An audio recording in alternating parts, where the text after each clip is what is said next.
This year I bought my first 3D printer. I made some mistakes. I also had some revelations too. Now, 4 months in, I want to share what I've learned with you. Now, I have a bit of a love-hate relationship with 3D printers in general. I love the freedom to just print models whenever I like. I love the freedom to head online with my girls, print out a model and paint it together. That's awesome. But I hate the space they take up. The chemicals, the smells, the paraphernalia, the cleanup. And most of all, I worry that much like the early days of music piracy, that I will rush out, accrue loads of STLs and minis. I'll print them out and they'll just sit there, unpainted, on my shelf. Just like all those back catalogue albums I never got round to listening to. And that'll just leave me feeling jaded. I really think that minis and the artists that make them are something special.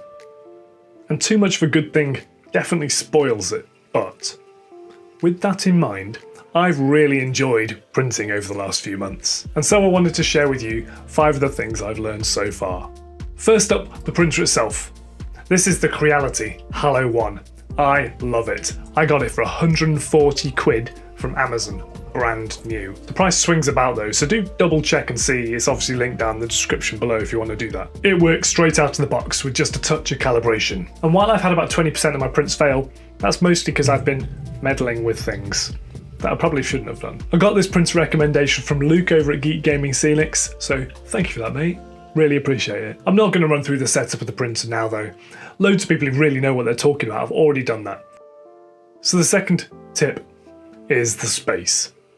Now it's a funny one this because I'm pretty lucky in that I've got a dedicated garage I can use for my printer, but not everyone has that. So when I first used my printer, I set it up in the house. Ran the first few prints, it worked great, but it stank to high heaven and you literally fill it full of poisonous liquid, which if you've got young kids around is not a good idea. My kids have got a death wish at the best of times without giving them options. So, out it went. Into my freezing cold, uninsulated garage. Now I bought my printer in January, so the temperature inside the garage was at or just slightly above freezing, and I was pretty concerned about that originally. All the documentation says you should keep the temperature about 25 degrees. Something around that sort of temperature is absolutely perfect window. Mine was nowhere near that, and yet it still printed fine. I just increased the exposure time a little bit, and away it went. I printed around 30 minis, at or just above freezing, and had no issues whatsoever. You'll need a little bit more space than just the printer too. Everything will inevitably get a slight coating of sticky, uncured resin, so you must wear gloves whenever you do anything. But I bought myself one of those flat trays that you get from the IKEA gardening department. And on it goes my printer, some roll for cleaning up the tray, isopropyl alcohol, tubs, pots, a waste bin, etc, etc. A little bit more space, and it just enables you to catch any of the spills. Nice. A quick interlude now to remind you to appease the algorithm if you don't mind. You can do that by clicking on the like button and dropping a comment down below. And if you haven't already, make sure you subscribe to the channel if that's something you'd like to do. Thank you very much. Number 3, settings. I would encourage you to play with the settings on your printer, as by doing that and tweaking that, I've made my prints substantially better. It can be quite daunting to do that because a print can take 8 hours to finish, or longer if you're printing something complicated. And if you muck it up, then you have to start all over again, which is a pain in the arse, but still try. I found that by increasing the exposure time and reducing the lift speed, dramatically reduced the amount of failed prints I was getting. Inside my slicing software, I also made the supports much smaller, which made them easier to remove at the other end. But all this stuff is a balancing act. I would add a small caveat here to say that I'm clearly no expert in this. I'm just some idiot who bought a printer. If you want to get a real expert's opinions on what all the settings do, I'd definitely recommend a channel like Uncle Jesse, for example, but there's loads out there. I'll link them down below. I'm just saying what worked for me. Number 4, Resin. Resin is grim, and it seems like pretty much a personal choice for any printer as to what resin you use.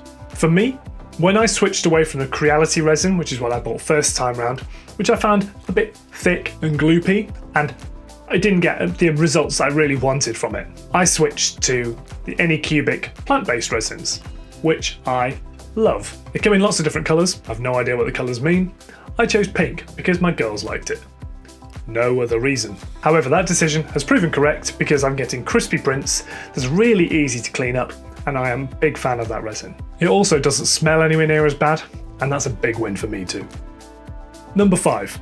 Right, this is actually a series of mini tips all around cleanup. Cleanup is easily the worst bit about resin printing. Do it wrong and you'll end up with a gloopy, shiny model that's no good to man or beast. Get it right though. So first up, let the model drain. What I mean by that is you want to let all the excess resin that came off the printer vat just drip away naturally. If you print cold like I did, that doesn't really work. You'll need to wash it. But I didn't have the budget for a fancy wash and cure station. And no 3D printing companies have sent me one yet. So I just used a jug filled with isopropyl alcohol. I actually reused my isopropyl alcohol as well, but only a couple of times. Once I've used it for the first rinse, I'll pour it into a second jug and then let all the particulates settle out before I reuse it again. Once the minis have been rinsed, I give them a bit of a scrub down with a very soft toothbrush. Then I pour away the old isopropyl alcohol and get some new stuff.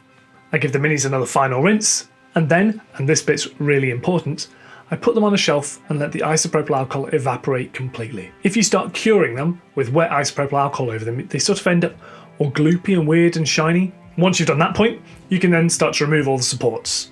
A couple of ways to do this. If you print your supports thin enough, then you can just break those off by hand. They look pretty good, and you'll need minimal cleanup afterwards. If you're struggling though, you can always soak them in boiling water. Just for a few seconds, just to soften everything up, and then the supports will just peel away. You may find that once you take them out of the supports, you still got a bit more cleanup to do, and if that's the case, just repeat the steps I just went through. Simple as that. That's it. Just pop them somewhere secure, like the sun or under a UV light, and you're done. Hopefully that will help some folks avoid some of the pitfalls that I fell into. Now, I still advocate buying minis from the amazing artists that are out there making these things, instead of just downloading and printing whatever you can find on Thingiverse, for example. But for sure, there's a place for both out there. If you want to watch more of my ramblings on that topic, you can watch that video over there. And if you don't, before you leave, please can you drop a like and a comment down below on the video, and if you haven't already, subscribe if you want to come back sometime. Thank you very much.